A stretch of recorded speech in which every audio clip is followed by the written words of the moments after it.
There is bad actors around the world that are in countries that are supposed to be democratic that are doing China's bidding, right?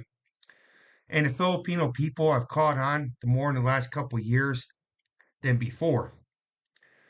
And, some of the things that are happening now is they just recently had was supposed to be the Navy admiral, vice admiral, was making a conversation with some of the diplomats in the Chinese embassy about a new model, supposedly, for the West Filipino Sea.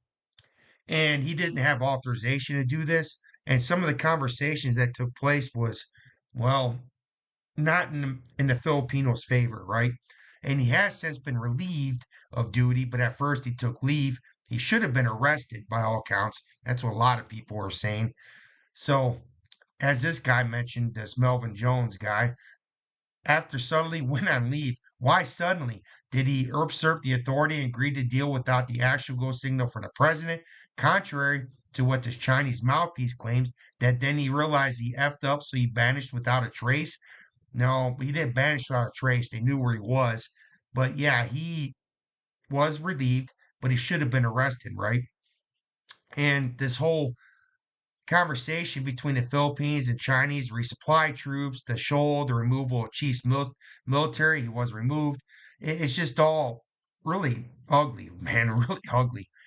So, China Times, when they call themselves Manila Times, but they do the Chinese bidding, is also a bad actor.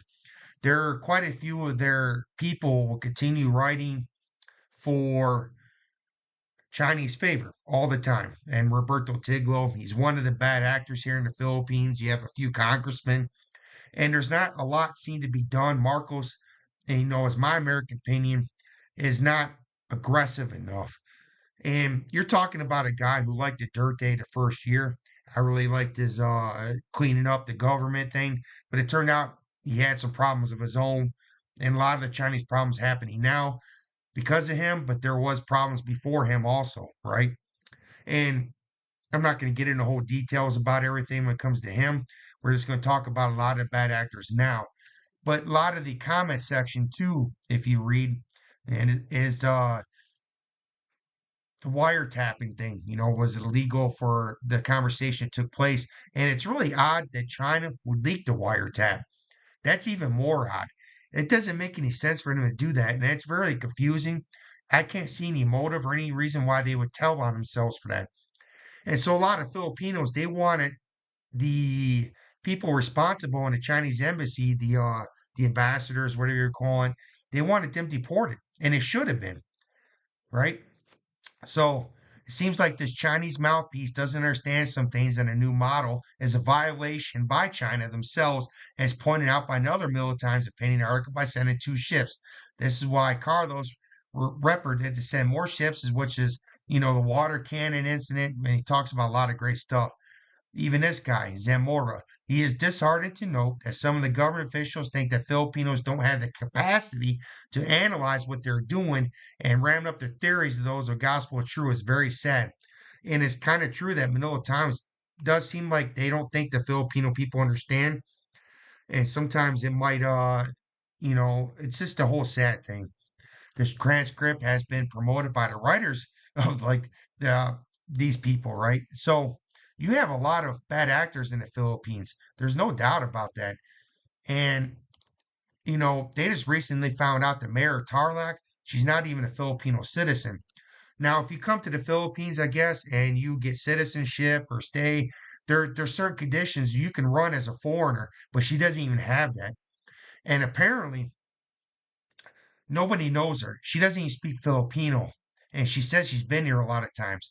And there's other YouTubers have done research on her, and there is ties to her to China, right? So we have a Chinese CCP official in the Philippines sitting as a mayor right now. And so there is a lot of bad actors in the Philippines that are trying to promote China, doing things China. What makes it so bad about her, though, right, is the fact that she has unexplained wealth. All right, see if I can get in. And so her assets have been questioned. She's from the Pogo. A lot of her money comes from the Pogo, right? And she apparently has rich purses, rich outfits. She's living beyond the means of what you call a mayor, and she can't explain where the wealth came from. She doesn't know who her dad is. She doesn't know who her teachers were in the Philippines. She has this like really selective amnesia, and it's really disheartening that people in Tarlac voted for her and they didn't know who they were voting. Right? It's your responsibility as a voter in any country to make for sure the people that you're voting in have your best interest and not Chinese interest and not somebody that has unexplained wealth. That's corruption, right? And there's a few residents that are rallying behind her, but I don't fully believe how many. They should have took pictures of all that. Now, a lot of the pogo there that was captured illegally, that they sent them back, right?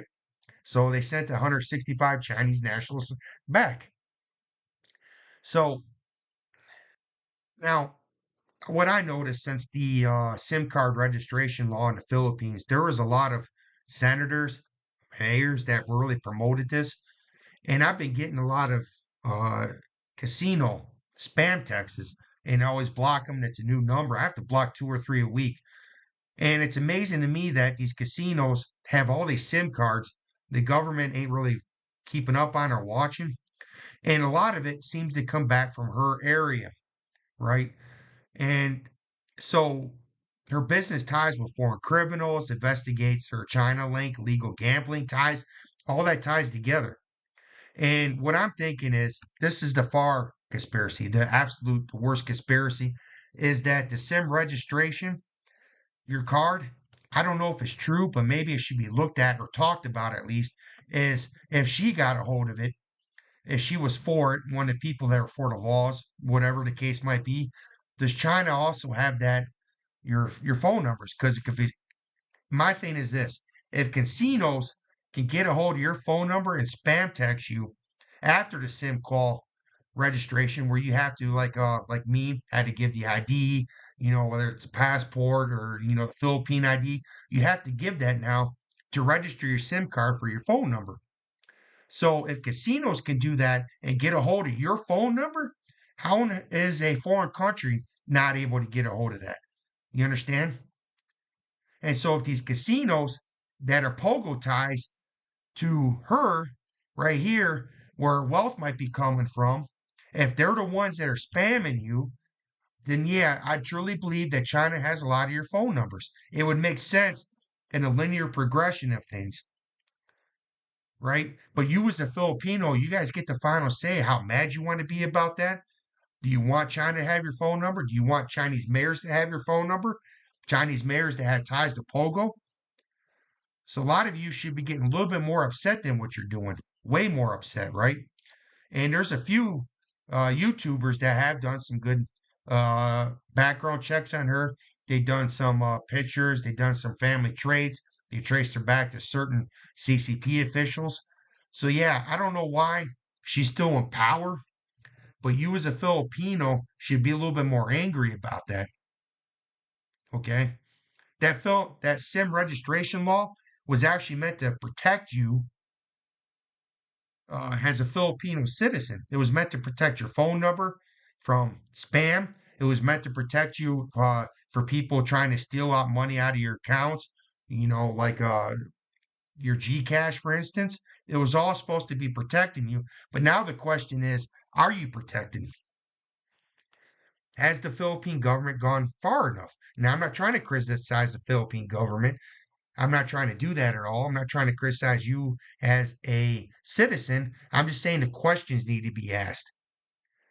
The investigation or that they're starting, you can see right there, she is speaking in front of a lot of people, but it seems to me it should be more aggressive. And they did remove her powers from police. So there is some kind of action being taken to the credit of the Filipino government.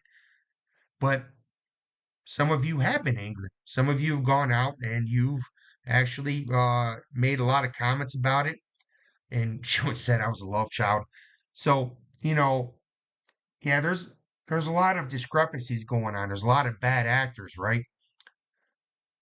Oh yeah, it's up to you as Filipinos, man, because if the Philippine government doesn't like revoke her mayor issue and have a recall, then maybe you people in Tarlac should vote for somebody new. And it wouldn't hurt to have new faces. Even in America, we need new faces to run. I mean, we have a presidential problem in America between, two 80-year-olds basically when they if they get elected for president. We need a little bit younger blood going on. We need more 30, 40-year-olds running. It wouldn't hurt for some 20-year-olds to run if it's legal. I'm not for sure what the legal age is. I know for president in America you have to be 30 something, 33, 30, I'm not for sure. But it wouldn't hurt for the younger generation to have a little bit more aspirations, less TikTok aspirations, I should say, and more aspirations to run against some of these people. And we need less Filipino Navy officials even talking to Chinese embassy without it. If you don't have the authority, don't do it. Just don't do it at all. So yeah, that's just what I'm trying to do the video on because they can need a little bit more awareness on everybody's part. And next time you get a spam text from a casino, maybe you should think and start asking questions. Who got this number and who's benefiting from it, right?